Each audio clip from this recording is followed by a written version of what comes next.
अच्छा साजिद तारड़ साहब, आप अमेरिकी इस्टेब्लिशमेंट के काफ़ी करीब हैं, उनके मिजाज को भी समझते हैं।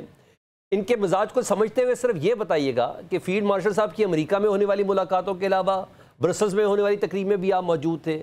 आपको ऐसा लगा फील्ड मार्शल साहब से मिलने के बाद, उनके करीब रहने के बाद, कि फील्ड मार्शल साहब कोई सियासी मसालत को की कोई पेशकश कर रहे हैं, इस्टेब्लिशमेंट इस तरफ देख रही है? आपको ऐसा लगा कहीं? देखिए, मेरे ख्याल में कोई भी चीज जो है वो इम्पॉसिबल नहीं होती, लेकिन जिस सवाल की तरफ आप इशारा कर रहे हैं, जो सुहेल वड़ैच साहब के आर्टिकल ने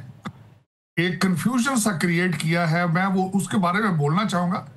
कि ये इस चीज का जवाब जो है वो ISPR ने आज से साल पहले कहा था कि अगर सिद्के दिल से ये माफी मांगे। अब उस माफी का एक जो वर्ड है वो बड़ा वेग है। कौम से माफी मांगे, एस्टेब्लिशमेंट जिससे मुराद है कि पाक फौज के जिस तरीके से उन्होंने तमसीबात पर और कोर कमांडर हाउस पे, उन्होंने जिनाह हाउस पे हमला था,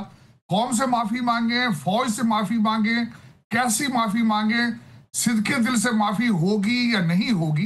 एक बहुत बड़ा ओपन क्वेश्चन है। लेकिन मैं समझता हूं कि इन चीजों के अंदर, सियासत के अंदर कोई भी चीज या हुकूमत में इम्पॉसिबल नहीं होती। लेकिन अल्टीमेटली जो मैंने जो नोट किया है हमारे फील्ड मार्शल साहब की बॉडी लैंग्वेज से,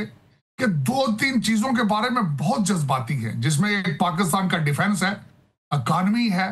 और पाकिस्तान। और अगर पाकिस्तान की मोहब्बत देखी जाए, पाकिस्तान का फ्यूचर देखा जाए, तो अल्टीमेटली PTI जो है वो एक सियासी पार्टी है। लेकिन यहां पे ये भी सवाल आता है कि आर्मी चीफ साहब ने बार बार इशारा दिया है कि वो सियासी धारे के अंदर आए, वो ये तोड़ मोड़ और ये सारे हमले इस्लामाबाद पर, इनसे भी वो खुश नहीं है।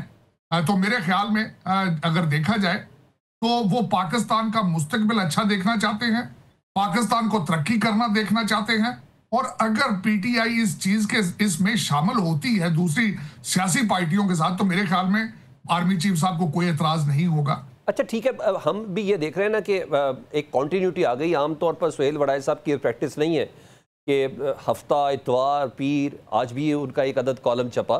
तो उसमें मुसलसल वो जो 2.5 घंटे का जो खिताब है ब्रसल्स के अंदर, उसके साथ नत्थी कर रहे हैं कि आर्मी चीफ साहब ने कहा कि मैं आया था जब इस मुल्क में इस ओहदा संभाला था तो बहुत ज़्यादा मुश्किलात थी, इकॉनमी अपने क्राइसिस के अंदर थी, पाकिस्तान को थ्रेट्स थे, इन तमाम चीज़ों के साथ पॉलिटिकल, यानी वो हर चीज़ में उनके कॉलम से ये इम्पैक्ट आ रहा है कि हर चीज़ को संभालने वाले आर्मी चीफ ही है,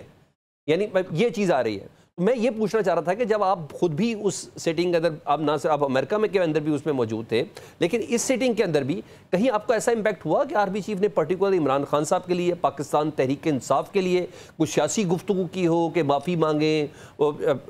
माफ़ी मांगने वाले फरिश्ते होते हैं, ना मांगने वाले शैतान होते हैं, यानी आपको कहीं से ऐसा इम्पैक्ट लगा उनकी किसी गुफ्तगू से? मैं जिस तरह अर्ज कर रहा था कि मैं जिस तरह पहले कह रहे थे कि उन्होंने ना सिर्फ सियासी बल्कि इकोनॉमिक रोड मैप भी दिया है, और उन्होंने बड़ी कंप्रीहेंसिव स्पीच दी ब्रसल्स के अंदर। लेकिन उसमें मुझे डायरेक्ट ओवरऑल वो इशारों किनारों से सियासी,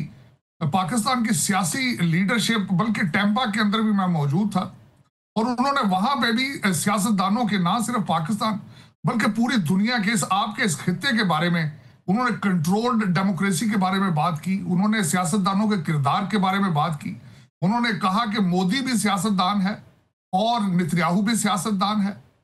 और जंग भी जो है, ज्यादातर इस तरह के जो फैसले हैं वो सियासतदान जो हैं वो कौमी मुफाद के बगैर, सोचे बगैर, वो सियासी अपने जो मुफादियत होती है, फायदा होता है, उसके लिए जंगें शुरू कर देते, ये उन्होंने कहा। लेकिन मैं ये कहूंगा, मैंने इससे ये इशारा नहीं लिया कि वो डायरेक्ट PTI के बारे में या किसी सुलह सफाई के बारे में डायरेक्ट कोई इंडिकेशन दे रहे हैं। मैं उनके चार खिताब जो है मैं उनके पास था।